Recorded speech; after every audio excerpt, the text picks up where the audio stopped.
Halo semuanya, kami dari kelompok 102 di sini untuk membawakan sebuah proyek kami yaitu menerapkan machine learning dengan KNN dan SVM untuk identifikasi objek langit yang sangat banyak jumlahnya. Ya, kami berempat, di sini saya ada Akhtar. Terus kemudian aku Gerizim. Kalau saya Atta Afik, lalu saya Mulyadi Prasojo. Di sini sebelumnya kami ingin menggambarkan apa saja yang akan kami presentasikan. Kita terbagi dari pendahuluan, dasar teori, metodologi, hasil pembahasan, dan jelas kesimpulannya juga. Jadi untuk pendahuluan untuk yang pertama yaitu tujuan kami. Kami menerapkan tiga tujuan yaitu menentukan confusion matrix untuk metode KNN untuk dalam menentukan atau mengklasifikasi objek langit. Begitu juga dengan menentukan confusion matrix untuk metode SVM yang sama juga untuk klasifikasi objek langit. Nah, setelah itu kami membandingkan hasil metode KNN ini dengan metode SVM untuk menentukan metode yang lebih baik untuk digunakan untuk menentukan klasifikasi objek langit. Oke, selanjutnya ke dasar teori atribut yang kami gunakan pada RBL kami itu pertama itu kami gunakan atribut obj.id atau object identifier. Ini adalah nomor unik atau kode khusus yang diberikan setiap objek seperti kayak bintang, galaksi dan seterusnya. Terus kedua itu ada alpha, yang mana alpha ini merupakan koordinat langit yang menunjukkan posisi objek dalam arah timur barat langit, mirip seperti garis bujur di bumi.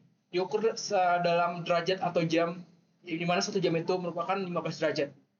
Terus yang ketiga itu kita menggunakan delta, itu koordinat langit tapi menunjukkan posisi objek dalam arah utara selatan, mirip seperti garis lintang di bumi. Next.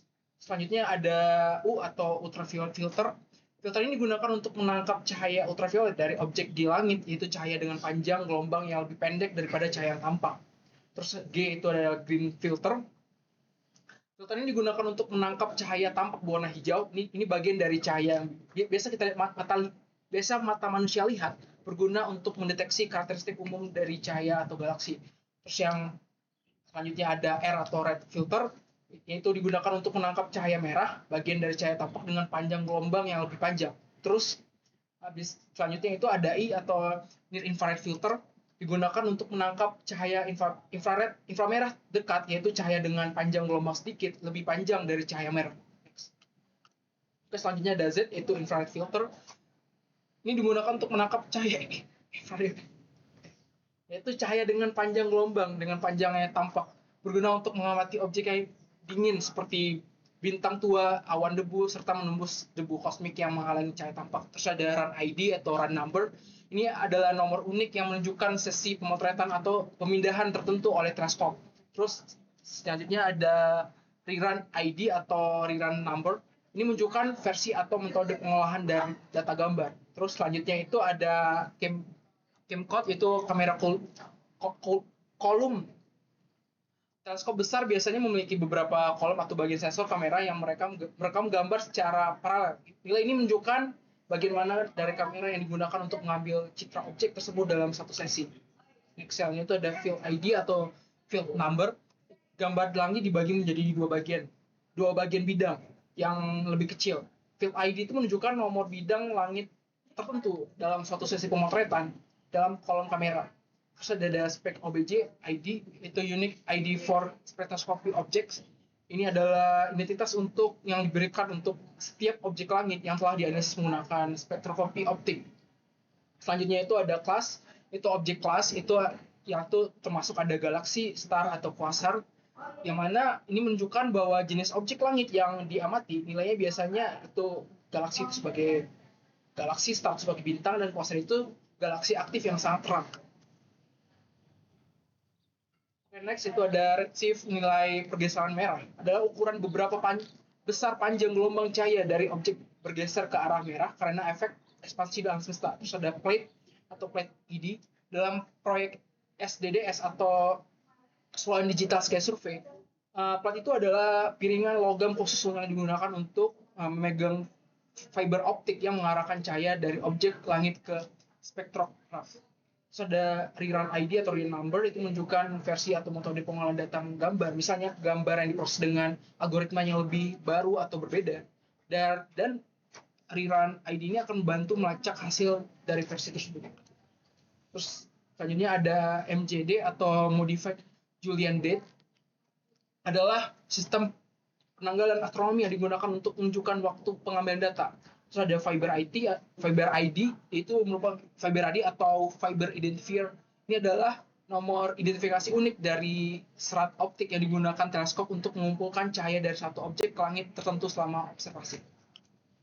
Kemudian di sini yang akan kita bahas tentunya di sini ada bintang, galaksi dan kuasar. Bintang itu sendiri sebenarnya adalah bola gas raksasa yang panas yang bercahaya terikat oleh gravitasinya sendiri. Nah, bintang ini memasukkan cahaya dan panas itu melalui reaksi fusi nuklir di inti bintang itu sendiri. Nah, untuk contohnya itu bintang itu ada matahari dan juga untuk gambar sebelah kanan itu adalah contoh bintang-bintang yang direkam oleh teleskop Hubble. Kemudian di sini ada galaksi. Galaksi ini adalah sistem masif yang terikat oleh gaya gravitasi yang terdiri atas miliaran bintang, gas, dan juga debu kosmik. Terus ada juga materi gelap atau dark matter yang masih menjadi hipotesis dan juga teori yang masih dicari oleh fisikawan-fisikawan. Nah, galaksi ini memiliki beberapa jenis dari bentuknya, yaitu ada yang spiral, elips, dan juga tak beraturan. Nah, ini adalah contoh-contohnya. Yang paling kiri adalah galaksi kita, Milky Way, yang tengah Andromeda. Kemudian yang kanan adalah bentuk contoh dari galaksi yang tidak beraturan. Kemudian di sini kuasar. Kuasar atau quasi-stellar object itu adalah inti galaksi aktif yang sangat terang dan sangat jauh. Nah, namun meskipun saat pertama kali ditemukan tampak seperti layaknya titik cahaya bintang biasa, namun sebenarnya ini adalah suatu objek yang paling terang dan paling energik dalam semesta. Jadi bisa dibilang kuasar ini juga menggambarkan keberadaan daripada black hole. Kemudian di sini dari dasar teori kami juga kami tadi menggunakan KNN dan juga SPM. Jadi pada dasarnya K-nearest itu kita pakai algoritma supervised machine learning yang paling sederhana. Jadi kita mencari titik data baru yang diklasifikasikan berdasarkan mayoritas tetangga terdekatnya. Jadi cara kerjanya kita pertama menentukan jumlah tetangga, kemudian menghitung jarak, kemudian kita menemukan tetangga terdekat, terakhir adalah melakukan prediksi. Jadi di sini ada kelebihan dan kekurangan dari KNN sendiri, yang itu pertama untuk kelebihannya itu sederhana, fleksibel dan juga tidak perlu pelatihan. Namun kekurangannya itu lambat dalam prediksi, membutuhkan banyak memori, sensitif terhadap fitur yang tidak relevan, dan juga sensitif terhadap skala data. Kemudian terakhir kita pakai metode SPM atau support vector machine, itu jadi algoritma supervised machine learning juga yang kuat dan juga populer yang digunakan untuk masalah klasifikasi yang cocok untuk kasus ini. Jadi pada dasarnya cara kerja itu adalah kita mencari hyperplane optimal, kemudian kita memaksimalkan margin, dan terakhir kita mengambil peran daripada support vector untuk menentukan regresi dan juga bagaimana klasifikasinya. Di sini ada kelebihan dan kekurangan tentu saja. Pertama, dia sangat efektif dibandingkan dengan KNN. Kemudian dia bisa melakukan efisiensi memori dibanding KNN, dan juga dia versatile atau cukup fleksibel dengan kernel trick. Kemudian kekurangannya itu adalah kurang efisien pada saat data untuk ukuran dataset yang sangat besar. Kemudian sulit diinterpretasikan dan juga memerlukan tuning daripada parameter. Kemudian untuk metodologinya adalah kita pertama import library yang dibutuhkan seperti Panda, Seaborn, Matplotlib, dan Xcalon seperti Lab Encoder, Confusion Matrix, Classification Report, Trend Test, Split, Standard Scatter, KNN, dan SPM. Kemudian kita melakukan baca dataset CSV daripada pad CSV yang kita lakukan. Kemudian kita mengambil variabel data frame sebagai df. Kemudian kita tampilkan 5 baris pertama dari data. Kemudian kita simpan daftar nama di kolom dari data. Kemudian kita untuk setiap kolom dari data frame itu kita tampilkan jumlah masing-masing lah untuk nilai uniknya atau value counts-nya.